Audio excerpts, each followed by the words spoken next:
بسم الله الرحمن الرحیم. السلام علیکم ملګرو. په دې هیله چې روغ او جوړ وای. بیا هم نجیب الله زیرک د پښتو ژبې یوټیوب چینل ته ښه راغلاست. خدای دې وکړي چې ټول به راته روغ جوړ او د صحت کلمه مو پرتن وي.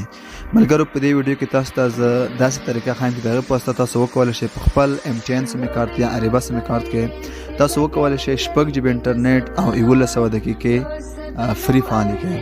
دا چې څنګه کولی شو نو د دې طریقې زده کولو لپاره یادونه کوم که مو چې د زما یوټیوب چینل نوي سبسکرایب کړئ مهرباني وکړئ نجیب الله زیرک د پښتو ژبې یوټیوب چینل سرچ کړئ، د پیدا کېدو وروسته یې سبسکرایب کړئ. سبسکرایب تر څنګ د زنګ نشان باندې هم کلیک وکړئ او آل انتخاب کړئ تر څو هره نوې ویډیو چې زه یوټیوب ته پورته کوم تاسو ته لومړی نوټیفیکیشن یا خبر درکړي. نو اوس راځو ملګرو د عملي کار په طرف چې څنګه کولی شو نوموړې طریقه مونږ زده کړو او تر څنګ یې 6 GB انټرنیټ او 1100 دقیقې فعالې کړو. نو تاسو هم دا ویډیو تر پایه راسره تعقیب کړئ. ښه نو ملګرو طریقې په دې ډول ده چې تاسو به لومړی دې ځای ته راشئ، دلته به کلیک وکړئ. له کلیک وروسته به تاسو دلته ورته ولیکئ چې ستوري 344 او له هغې وروسته به ځینې بټن باندې کلیک وکړئ او اوکې به یې کړئ.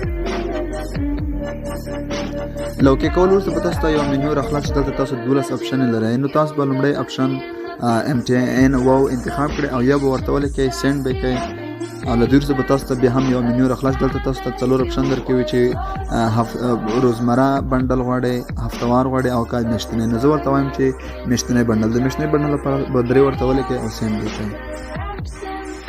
او په بل منیو کې به تاسو ته بیا هم 4 اپشن درکوي. تاسو ته به وایي چې لومړی ډیټا بنډل غواړئ، دوهم وایس ان کمبو بنډل او دریم په نهم کې بانک منیو. نو زه ورته لیکم چې 2.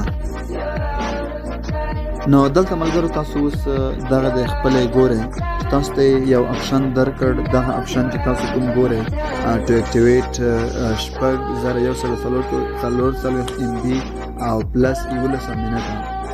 نو په 325 افغانۍ دي، ډېر وړیا دي، ډېر مفت دي. او که چېرته همداسې یوازې تاسو د MTN 6 GB انټرنیټ فعالوئ نو تاسو نه په 6 GB 500 افغانۍ ځي او د 1100 دقیقو لپاره تاسو مجبور یې چې 200 افغانۍ داخلې کړئ. نو دا چې تاسو د ډېر مصرف نه خلاص شئ 6 GB انټرنیټ او 1100 دقیقې تاسو کولی شئ په 325 افغانۍ د 10 ورځو لپاره فعالې کړئ. نو تاسو ملګرو دلته ورته یو ولیکئ او له یو لیکلو وروسته به سینډ بټن باندې کلیک وکړئ او تاسو ته به نوموړی بنډل څنګه شي فعال بشي. نو بالکل ملګرو بنډل څنګه شو فعال شو، 6 GB انټرنیټ او 1100 دقیقې بالکل فعال شوې. پاتې MB او همدارنګه د دقیقو د معلومولو لپاره به تاسو ستوري 344 ستوري او زینا اوکې کړئ.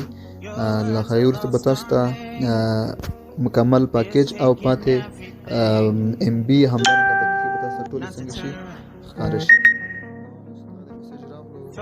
ټول معلومات راکړي چې تاسو دومره MB مصرف کړئ او دومره لرئ.